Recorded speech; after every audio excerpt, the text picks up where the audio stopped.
On the morning of March 15, 1943, 32 Japanese prisoners of war stood in a transport truck, rolling through the humid Louisiana countryside, their minds racing with theories about what awaited them. Lieutenant Takeshi Yamamoto, a Zero pilot captured after his aircraft went down near the Solomon Islands 6 months earlier, exchanged glances with the others as Spanish moss draped from ancient oak trees created tunnels of shadow over the dirt roads. The air smelled different here, thick with sweetness and earth, nothing like the salt and metal of the prison camp they had left behind in California. They had been told only that they were being transferred for a work assignment, and in the culture of military discipline that still governed their thinking, each man assumed this was another form of evaluation, perhaps even a test of their character before repatriation. Before we dive into this story, make sure to subscribe to the channel and tell me in the comments where you are watching from.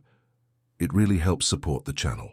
What none of these men could have imagined was that over the next 18 months their understanding of their enemy, their war, and even themselves would be transformed not through interrogation or hardship, but through the unexpected experience of working alongside American civilians on a sugar plantation where abundance, dignity, and human kindness would challenge everything they had been taught to believe. Yamamoto had been trained to expect execution, or at minimum, brutal treatment.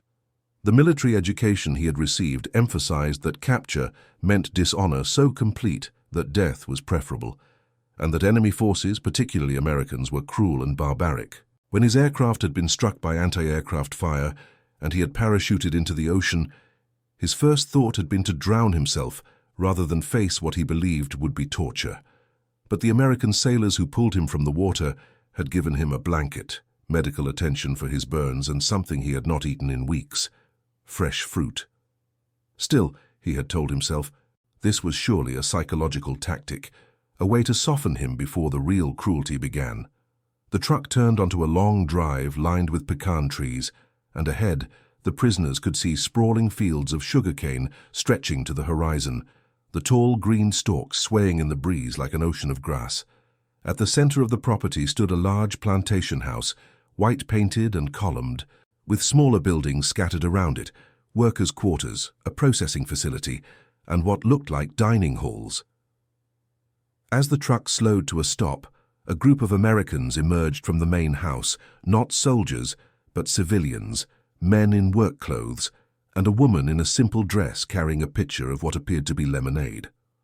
Sergeant Kenji Nakamura, who had survived the fall of Bataan before being transferred to the Pacific Theater, leaned toward Yamamoto and whispered in Japanese, "This must be the test. They want to see if we will try to escape or harm the civilians. We must show discipline." Yamamoto nodded, but something felt strange. The Americans were smiling, not the cruel grins of captors relishing their power, but genuine, almost welcoming expressions. The woman actually waved. The prisoners were led off the truck by 2 army guards who seemed almost bored with their duty, and introduced to the plantation owner, a man named Henry Delacroix, who stood with his hands on his hips and surveyed the group with the practical gaze of someone assessing workers, not enemies. He was in his early 60s, weathered by sun and labor, and when he spoke, his accent was thick with the rolling vowels of southern Louisiana. "Gentlemen," he said, and the translator, a Japanese-American soldier named Robert Tanaka, rendered his words into their language. "You are here to help with the sugar harvest. We are short on workers because most of our men are overseas fighting. You will work 6 days a week, 8 hours a day. You will be paid the same wages as civilian workers, though your pay will be held by the military. You will be treated fairly, fed well, and given medical care when needed. In return, I expect honest work. Nothing more, nothing less." The prisoners stood in stunned silence. Wages? The same as civilians? This had to be part of the test, some elaborate setup designed to catch them in a moment of weakness or defiance. But over the following days, as they were assigned to work crews and given tools, hoes and machetes for clearing irrigation ditches, axes for cutting, the reality began to settle in. They were being treated exactly as Delacroix had promised. Private First Class Hiroshi Tanaka, no relation to the translator, a young conscript from Osaka who had been captured during the fighting on Guadalcanal, found himself working alongside an elderly black man named Samuel Washington, who had been working the plantation for 40 years. On the first day, Tanaka gripped his machete with the intensity of someone who expected violence to erupt at any moment. But Washington simply showed him how to cut the cane stalks at the base, at an angle to catch the sweet sap that ran inside. The old man moved with practiced efficiency, and when Tanaka struggled with the thick stalks, Washington did not mock him or report his inadequacy to the guards. He simply slowed down and demonstrated the technique again, patiently, until Tanaka found the rhythm. That evening, when the prisoners returned to their quarters, a converted tobacco barn that had been fitted with cots, screens against mosquitoes, and even electric fans, they found tables laden with food. Not the meager rations of the camps, but actual meals: fried chicken, cornbread, green beans cooked with bacon, sweet tea so cold it made their teeth ache. Corporal Masao Fujita, a former teacher who had been drafted into the infantry, stared at his plate as if it might disappear. "This cannot be real," he said quietly. "In the camps, we received rice and vegetables, sometimes fish. This is what they feed their own people. What is the purpose?" Yamamoto, who had taken on an informal leadership role among the prisoners, considered the question carefully. "Perhaps," he said slowly, "this is meant to make us weak, to make us forget our loyalty. We must remember who we are." But even as he spoke the words, he could hear the doubt in his own voice. How could food and fair treatment be a weapon? What kind of enemy sought to destroy you with kindness? As March turned to April and April to May, the work continued. The prisoners learned the complete cycle of sugar production, from the planting of cane shoots in the muddy soil to the harvesting of mature cane, the feeding of stalks into the grinding mills, and the boiling of juice into molasses and crystallized sugar. The plantation processed over 3,000 tons of cane each season, and every step required human labor, careful and constant. The Japanese prisoners proved to be diligent workers, their military discipline translating easily into agricultural precision, and Delacroix began to rely on them for increasingly complex tasks. But it was the small moments, the human interactions that occurred in the margins of work, that began to erode the certainties the prisoners had carried. Washington, the elderly field worker, started teaching Tanaka English during their lunch breaks, simple phrases at first. "This is a shovel, that is a mule, the weather is hot," and Tanaka reciprocated by teaching him a few words of Japanese. They discovered a shared love of music, Washington humming old spirituals while they worked, Tanaka quietly singing folk songs from his childhood, and the melodies created a bridge across the vast cultural divide. One afternoon in June, as the heat reached its peak and the humidity made the air feel like a wet blanket, Tanaka collapsed in the field, overcome by heat stroke. Washington immediately called for help and carried the young man, who weighed perhaps 130 pounds, all the way back to the workers' quarters himself, refusing to wait for a truck. He laid Tanaka in the shade, brought cool water and wet cloths, and sat with him until the plantation's doctor arrived. When Tanaka regained consciousness, the first face he saw was Washington's, creased with genuine concern. "You scared me, boy," the old man said through translator Tanaka, who had rushed over. "You got to pace yourself in this heat. This ain't no test worth dying for." That night, Tanaka lay awake on his cot, listening to the chorus of frogs and crickets outside, and tried to reconcile what he had experienced with what he had been taught. The Americans were supposed to be materialistic and weak, lacking the spiritual strength and devotion that characterized the Japanese warrior. They were supposed to see other races as inferior, particularly Asians.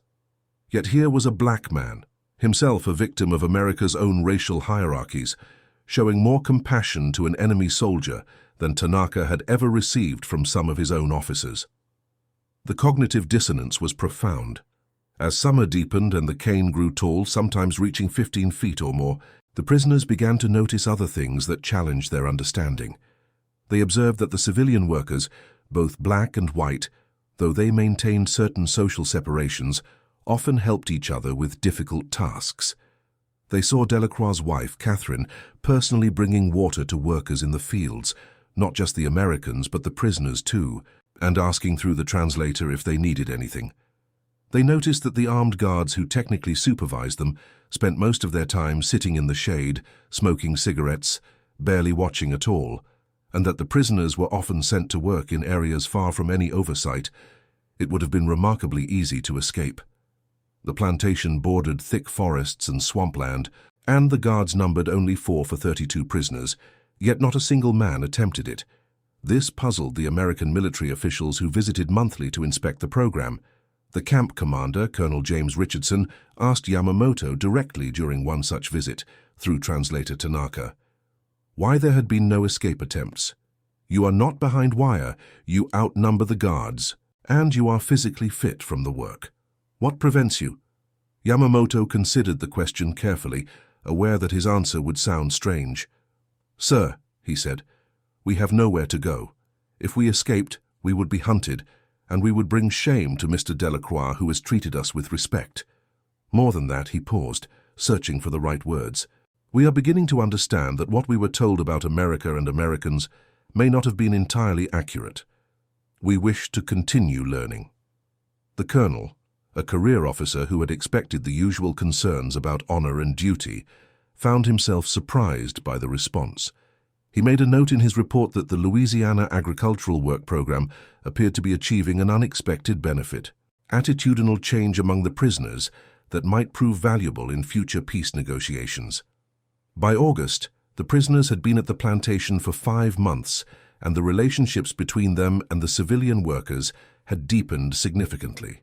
Sergeant Nakamura, who had initially been the most suspicious of American intentions, had developed an unlikely friendship with a Cajun equipment mechanic named Pierre Broussard. Broussard maintained the steam-powered machinery that processed the cane, and he recognized in Nakamura a kindred spirit, someone who understood how mechanical systems worked. He began teaching Nakamura about engines, showing him how to repair the old tractors and pumps that kept the plantation running, and Nakamura reciprocated by showing Broussard some Japanese metalworking techniques he had learned before the conflict. One evening after the work was done, Broussard invited Nakamura to his small house at the edge of the plantation for dinner. This was technically against regulations, but the guards had grown lax and everyone knew that the prisoners posed no threat. Nakamura sat at a table with Broussard's family, his wife Marie and their 3 children, and ate jambalaya and fresh bread, while the children stared at him with more curiosity than fear. Through a combination of broken English, hand gestures, and the few French words Nakamura had picked up, they managed to communicate. Broussard showed him photographs of his brother, who was serving in the army somewhere in Europe, and Nakamura, after a long hesitation, shared that he had a younger brother who might be fighting in Burma or the Philippines. He had not received word. The 2 men sat in silence for a moment, contemplating the strange cruelty of fate that had put them on opposite sides of a global conflict when, in different circumstances, they might have been colleagues or friends. Broussard finally spoke, and though Nakamura could not understand all the words, the meaning was clear. This war is bigger than us, but maybe when it is over, we can build something better. Nakamura nodded, feeling something shift inside him, a small crack in the armor of certainty he had worn since childhood. As September arrived and the harvest season intensified, the prisoners worked alongside the civilian crews in a coordinated effort to bring in the cane before the first frost. The work was exhausting, dawn to dusk, cutting and loading, but there was also a sense of shared purpose, even camaraderie. The Japanese prisoners had proven themselves to be skilled and reliable workers, and the Americans had come to respect them not as enemies, but as men doing difficult work with dignity. It was during this time that the first letters arrived. The International Red Cross had established a mail system for prisoners of war, and several of the men received word from home. Heavily censored and months delayed, but real connection nonetheless. Private Tanaka received a letter from his mother, written in her careful hand, telling him that his family was managing despite the hardships, that his father's shop had been converted to produce materials for the military effort, and that they prayed daily for his safe return. The letter said nothing about whether they believed he was disgraced by his capture, but Tanaka knew the culture well enough to understand the silence. He showed the letter to Washington during their lunch break, and the old man, who could not read Japanese but understood the emotions playing across the young man's face, put a hand on his shoulder. "Family is everything," he said simply. "You will see them again." Tanaka wanted to believe it, but he had seen enough of the conflict to know that outcomes were uncertain. Still, the kindness of the gesture, the simple human connection, meant more than he could express.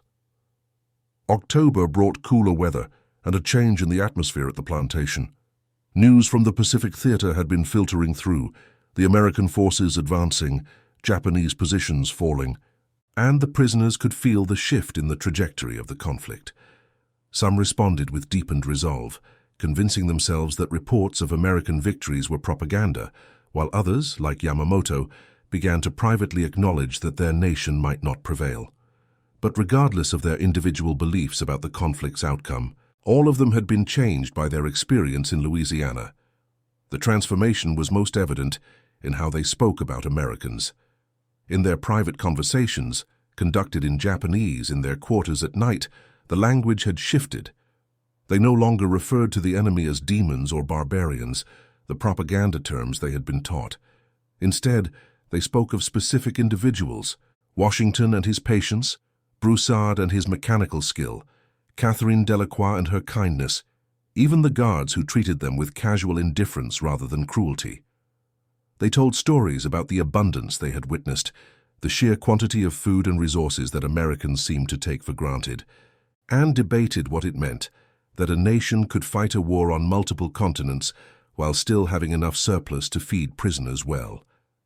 Corporal Fujita, the former teacher, began keeping a journal, writing in tiny characters on scraps of paper he saved from the plantation office. In it he recorded not just the daily activities, but his evolving thoughts about culture, war, and humanity. One entry from late October read, "I came to this place expecting to find confirmation of everything I had been taught about the weakness and cruelty of the Americans. Instead, I have found people who work hard, love their families, and show kindness to those who should be their enemies. I do not know what this means for the conflict between our nations, but I know that I can no longer see these people as less than human. If that is the test I was being given, I have failed it. Or perhaps I have passed it. I am no longer certain of the difference." November brought the end of the main harvest season and a celebration that surprised the prisoners even more than the months of fair treatment that had preceded it. Delacroix announced that he was hosting a harvest festival, a tradition on the plantation, and that everyone, civilian workers and prisoners alike, was invited. The Japanese men did not know what to expect, but on the appointed Saturday evening, they emerged from their quarters to find the plantation yard transformed. Long tables had been set up, laden with food that seemed almost impossible in its abundance: roasted chickens and pigs, vegetables of every variety, pies and cakes, and barrels of sweet cider. A small band had assembled, local musicians with fiddles and guitars, and people were already dancing. The prisoners stood at the edge of the gathering, uncertain, but Catherine Delacroix approached with translator Tanaka and invited them to join. "You have worked as hard as anyone," she said warmly. "You have earned this celebration. Come, eat, enjoy." Hesitantly, the men approached the tables and filled their plates, still half expecting some revelation that this was an elaborate test. But as the evening wore on, and they sat on benches eating and watching the Americans dance and laugh, the reality settled in. This was simply generosity, simple human celebration of work completed and harvest gathered. At one point, Washington convinced Tanaka to sing one of the Japanese folk songs he had taught him during their work breaks, and the young man, emboldened by the warm atmosphere, stood and sang, his voice clear in the evening air. The Americans, who understood none of the words, listened in respectful silence, and when he finished, they applauded. Then Washington sang a spiritual, his deep voice resonating with decades of labor and faith, and Tanaka found tears running down his face, not from sadness but from the overwhelming recognition of shared humanity. That night, lying on his cot, Yamamoto stared at the ceiling and acknowledged a truth he had been avoiding for months. He had been changed by this experience in ways that could never be undone. The certainty he had carried as a military officer, the clear lines between friend and enemy, honorable and dishonorable, had been blurred beyond recognition. He did not know what he would do when the conflict ended, whether he would return to his homeland in disgrace or find some new path. But he knew that he could never again accept simple answers about the nature of the enemy or the righteousness of any cause. As December arrived and the work shifted to maintenance and preparation for the next planting season, word came that the prisoners would be transferred again, this time to a larger camp in Texas, where they would join other Japanese prisoners of war. The announcement brought mixed emotions. Some of the men were relieved, feeling that the strange liminal space they had occupied at the plantation had become unsettling in its ambiguity. Others, like Tanaka and Nakamura, felt genuine sadness at the prospect of leaving people who had become, against all logic and expectation, something like friends. On their last day, Delacroix gathered all the prisoners and, through translator Tanaka, gave them a short speech. "Gentlemen," he said, "you came here as prisoners, enemies of my country, and I will not pretend that the conflict between our nations is not real or serious, but you have worked with honor and dignity, and you have been treated, I hope, with fairness and respect. Whatever happens in this conflict, whatever the outcome, I want you to remember that Americans can be fair, that we value hard work and decent treatment, and that when the fighting ends, there may be a path to peace and rebuilding. I hope you carry that knowledge with you." Several of the prisoners, men who had been trained to suppress emotion and maintain rigid military bearing, found themselves struggling to maintain composure. Yamamoto, speaking for the group, responded through the translator, "Mr. Delacroix, we came here believing we were being tested, that this assignment was some form of evaluation or psychological operation. We leave understanding that the real test was not of our loyalty or discipline, but of our willingness to see truth, even when it contradicts what we have been taught. You have treated us not as enemies, but as human beings, and that is a gift we will carry with us always. Whatever the future holds, we will remember Louisiana, and we will remember that kindness is possible, even in the midst of conflict." The next morning, the prisoners loaded onto trucks for the journey to Texas. As they pulled away from the plantation, many looked back at the fields they had worked, the buildings they had come to know, and the people who had shown them unexpected humanity. Washington stood by the road, raising a hand in farewell, and Tanaka returned the gesture, knowing that he would likely never see the old man again, but grateful beyond words for what he had taught him about dignity and compassion. The months that followed were anticlimactic in comparison. The Texas camp was larger, more impersonal, and more strictly regulated. The prisoners worked in various capacities, some in agriculture, others in manufacturing, but the relationships were more transactional, less personal. Yamamoto and the others who had been at the Louisiana plantation often spoke about their experience there, and other prisoners sometimes thought they were exaggerating or that the kindness had been some form of manipulation. But those who had been there knew the truth. They had been changed by an experience that defied the logic of conflict. When the conflict ended, in August of 1945, with the surrender following the use of atomic weapons against Hiroshima and Nagasaki, the Japanese prisoners of war faced an uncertain future.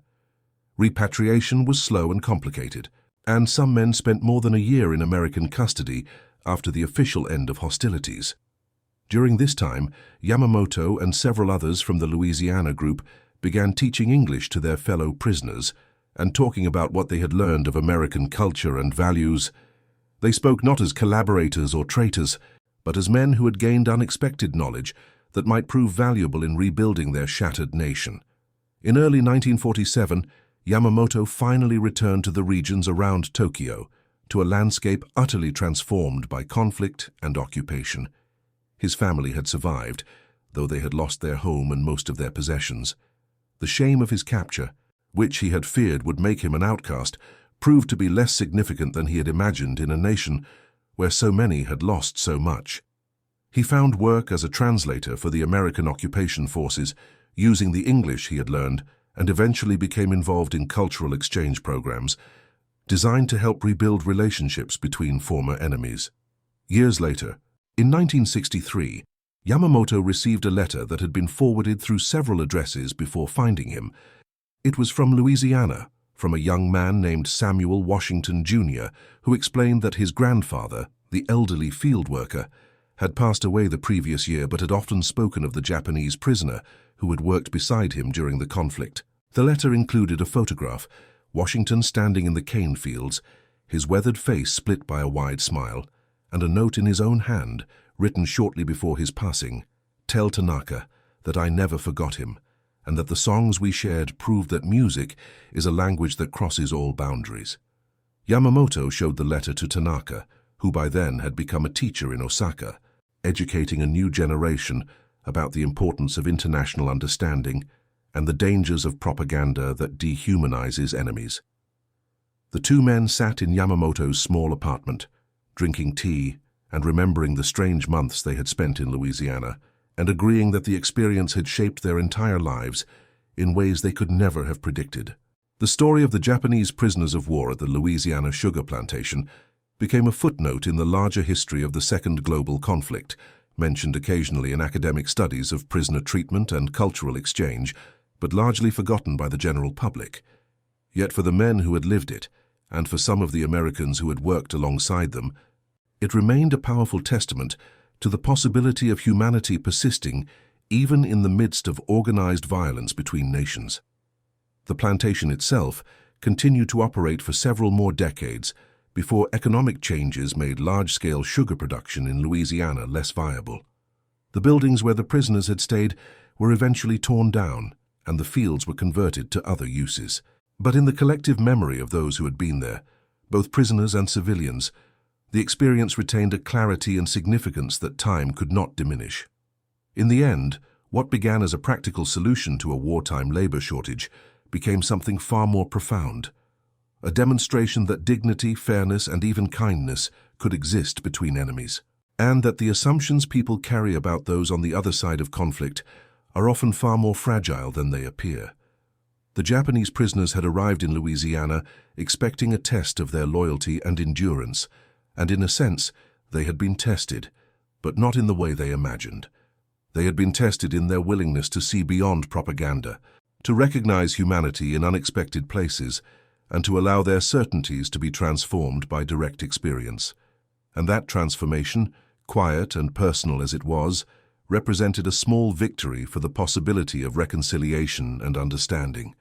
A reminder that even in the darkest chapters of human history, there are moments when people choose connection over division, and when the simple acts of fair treatment and mutual respect can plant seeds that bloom into lasting peace. And that concludes our story. If you made it this far, please share your thoughts in the comments. What part of this historical account surprised you most? Do not forget to subscribe for more untold stories from the Second Global Conflict, and check out the video on screen for another incredible tale from history. Until next time.